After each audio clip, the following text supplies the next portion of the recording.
Are you trying to tell me that they have a history that goes further back? Yes, they have a history that goes way further back. In fact, the Kennedys are descendants from Brian Boru, who was the first Kennedy, and he was one of the most significant kings in European history.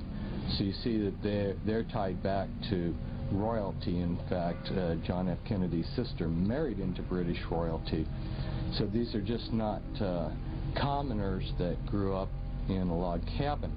But there's something that I would point out to our listeners out there in television land, and that is that the movers and shakers do not become rich and powerful and then join the Illuminati. They become rich and powerful because they are part of these Illuminati bloodlines, and their councils decide how they're going to divide up such things as the drug trade, monopolies, and things like this. And so when you see these families like the Astor family go from being totally poor, and in a few years John Jacob Astor is the richest man in North America, and maybe I'll use him as an example. Okay.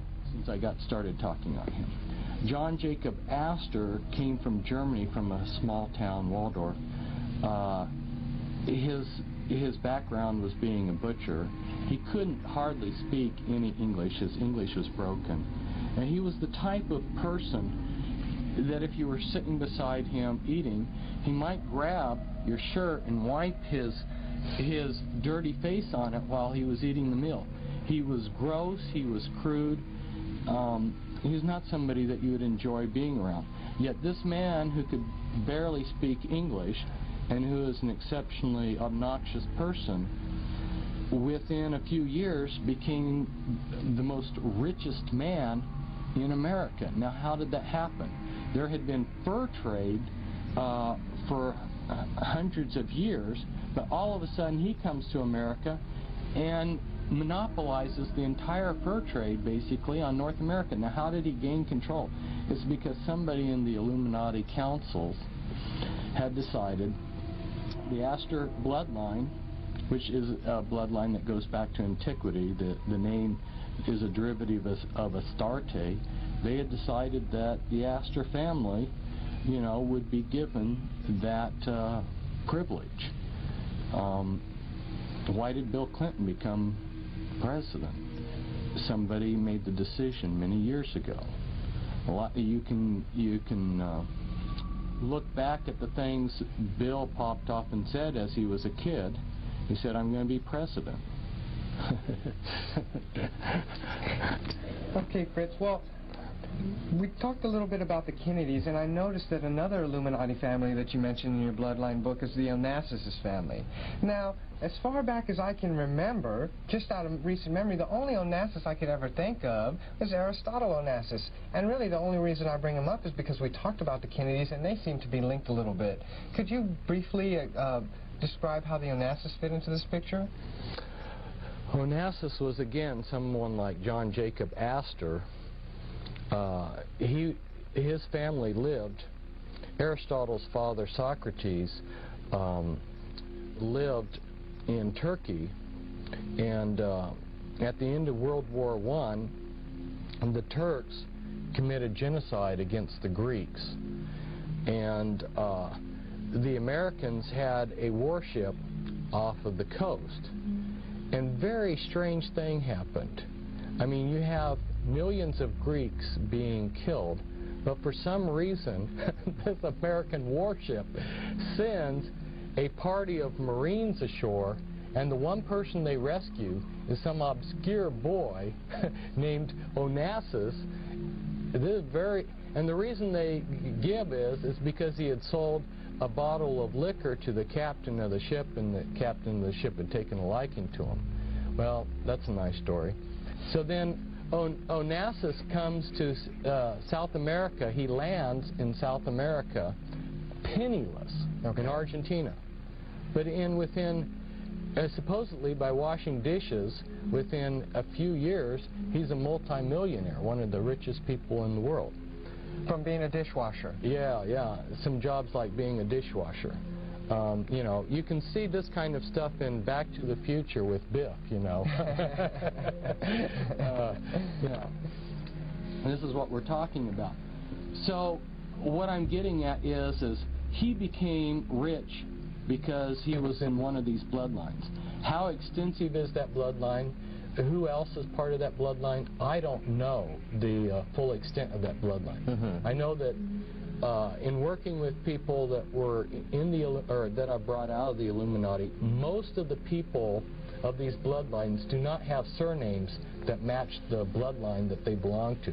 Their only major connection, so to speak, is when they are put before the Grand Dame, and she is to give her approval as to whether they're accepted into the Illuminati or not when they're like age 3, and they're given a physical inspection, just like the Masons don't want anybody who's got physical defects. And they're given an overall inspection, and in that initiation ceremony they will announce what bloodline they belong to. But then they will continue going through life with a plethora of other names. Okay. Well, Fritz, after hearing you speak over the weekend, I think one of the best examples to help people kind of understand how the Illuminati control world events, could you kind of briefly describe some of the major events of the Illuminati-controlled World War II? Oh, of World War II. Right. Okay. Yeah, I'll focus on that. I might just mention to our audience, I could go back and essentially every war that there is, I could go through and show how these families have created them, manipulated them. Well, you can look at Wall Street, and the Illuminati families on Wall Street were the ones that financed Hitler to come to power. Also, you'll see that the Krupp family in Germany, plus a few other leading industrial Illuminati giants. Now, you're talking about the Krupps that make the coffee machines. Is that right?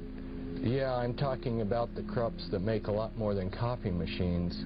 I don't know how many thousands of factories they have today, but they were the ones that built the tanks and a lot of other, the locomotives and a lot of the other steel works that the Germans needed for their war machinery. And these people were the ones, well, one of them said, "We've hired Hitler." So they viewed Hitler as their hireling.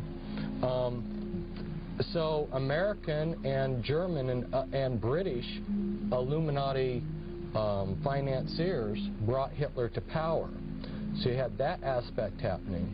And then the dialectics that was created that created the issues and how the war came about were also Illuminati family manipulations.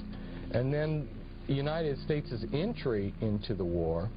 Let me point out something here. We haven't mentioned Freemasonry, but Freemasonry is the continuation of the mystery religions. Okay. And Freemasonry and the Illuminati are like a glove in a hand. Well, hold on just a second, Fritz. I mean, I know some Freemasons. I even work with one, and I mean, he seems to be the most down-to-earth guy I've ever known.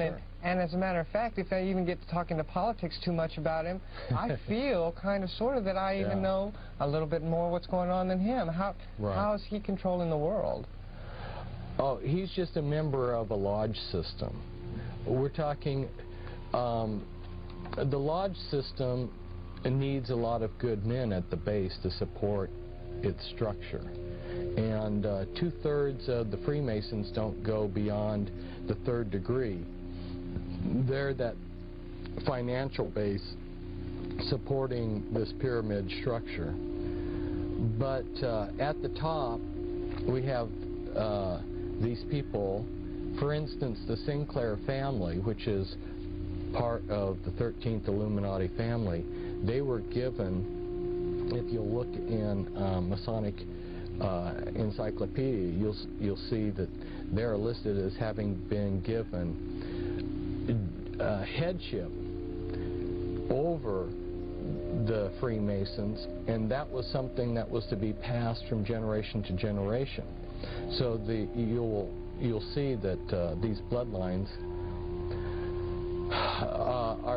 are in control of Freemasonry, just like so many other things. The royal family of Britain has been at the top of Freemasonry in the United Kingdom. So it's not that every Freemason is in the Illuminati. It's that this is just one more system or lodge or secret society that's controlled by them, and Freemasonry just happens to be, has been in the past,